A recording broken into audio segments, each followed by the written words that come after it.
Robin, thank you. Dear friends, it's an enormous pleasure for me to be speaking to you today, not least because it gives me an opportunity to do something that we do far too little of, and that is on your behalf, and I know it is on all your behalf, to really thank Robin and Margaret for the sterling, indefatigable work that they do for UPF-UK. I mean, some of you are only too well aware of the work that they put in. Some of you will be less aware, but I see it every day. And it is quite extraordinary. And the successes of this last year, which you'll be hearing about, the enormous amount of effort into young achievers, Margaret's work with vulnerable women, and things like that. You're going to be hearing all about these things. They're all as a result of that enormous personal commitment that they both put in to the organisation. Now, we are nothing if we just talk to ourselves. We have to reach out.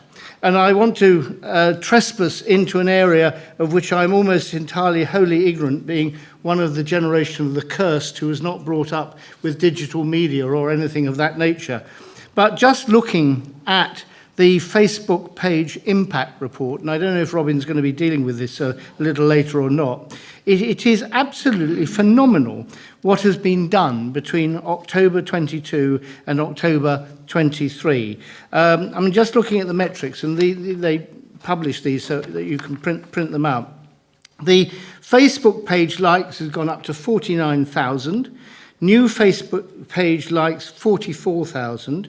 Facebook followers 50,000. Facebook reach 3,876,012 people. And the Instagram reach 56,286. Now, behind that, there's a whole massive other story. But it's just an example of how we are reaching out way beyond just the four corners of this room into the wider community. And of course, anybody doing that these days has to do it digitally. We have to do it, particularly with the younger generation who seem to get all their information, sometimes much to my great chagrin, particularly on politics, from digital media rather than any other perhaps more profound sources. But I just wanted to say a few words about where we are at the present time. If you throw a pebble into a pool, you will see the ripples slowly but surely emanating outwards until they reach the edge of the pool. Now, they may not be so strong when they reach that edge as they were when the pebble first goes in, but they nevertheless do go out that far. And I actually liken UPF-UK as that pebble. We are a small organisation, but the ripples go out very wide indeed.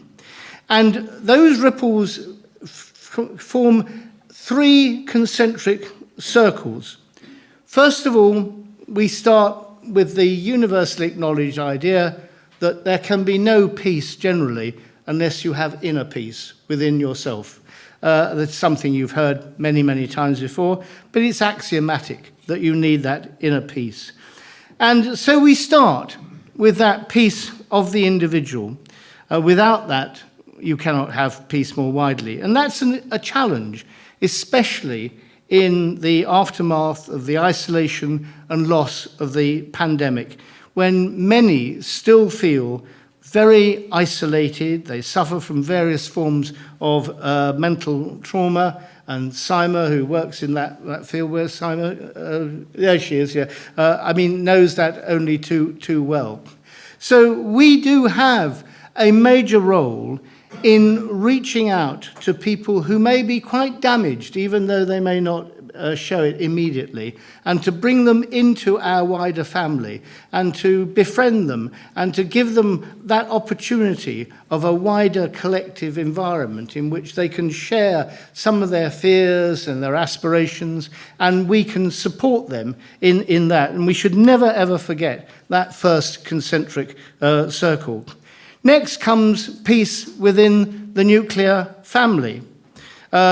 With the sentiments so closely ringing in our ears after the UN Day for Women and the anniversary of the Declaration of the Elimination of Violence Against Women and Girls, we must recognise not only the terrible persecution and terrible abuse of women internationally, exemplified in what goes on in Afghanistan now, the DRC, and other sad countries, sometimes state-sponsored, as in Iran, and sometimes promoted by the perverse interpretation of religion. But also, we have to recognise it in our homes and those of our neighbours, whether in extreme physical form or more surreptitiously through gaslighting and other undermining of women's self-confidence and esteem. And also recognising that this abuse is not gender-specific, but can also be directed against men as well. So our emphasis on training and education as to how to support a family is an essential part of our work and forms that second concentric circle. And then, of course, we come to the third, which is the search for peace within nations and the wider world, so as to bring about harmony and cohesion, not only when national societies, riven so often by tribal loyalties and discrimination, but also between states. We stand firm that there is no place for war in any global governance system. Our generation is seeing a shift away from the old rivalries of East and West to a new paradigm of those who believe in the force of international law and those who resort to the law of force, both in their domestic dealings and the way in which they behave towards their neighbours. And that is the way the world is now dividing. We are seeing no longer that old confrontation between the geographical East and West, but actually now it is so much more complex, where you have societies within parts of the world that are autocratic and others that are striving to be more democratic. So I'm going to end by saying this, that UPF has a role to play in all those three scenarios. We urge the strength of dialogue over threats of force, and if one party is disingenuous in its goals and deceitful in its protestations, then we do not turn towards violence, but towards renewed application of debate and seeking to find honourable compromise. Diplomacy is a hard craft that requires not only skill and understanding, but also perseverance and an ability not to be thrown off course by intransigence or other circumstances. We all have a part to play, and when we reach our closing chapter, I can think of no finer epitaph for all of us than that we strove to achieve peace, and that in some measure we were successful.